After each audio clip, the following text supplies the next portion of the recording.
ফিলিস্তিনকে স্বাধীন রাষ্ট্রের স্বীকৃতি দিতে যাচ্ছে ফ্রান্স। আগামী কয়েক মাসের মধ্যে দেশটি ফিলিস্তিনকে স্বীকৃতি দেওয়ার ঘোষণা দিয়েছে।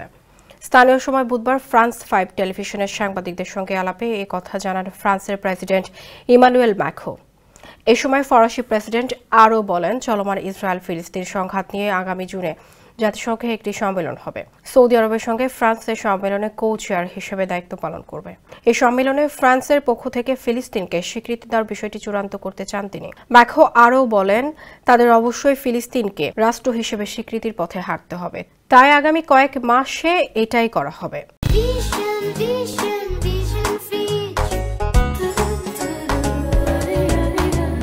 ম্যাক্রো মিশর সফর থেকে ফেরার সময় এমন মন্তব্য করেন।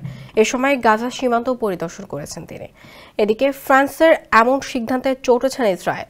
দেশটির পররাষ্ট্রমন্ত্রী গিদিয়ন শাহ তার এই ধারণাটিকে সন্ত্রাসবাদের প্রতিদান বলে নিন্দা করেছেন।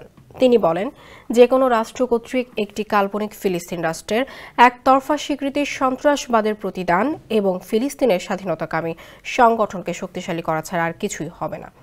এই ধরনের কাজ তাদের অঞ্চলের শান্তি, নিরাপত্তা এবং স্থিতিশীলতা আনবে না, বরং বিপরীতভাবে পরিস্থিতি আরও খারাপ করবে।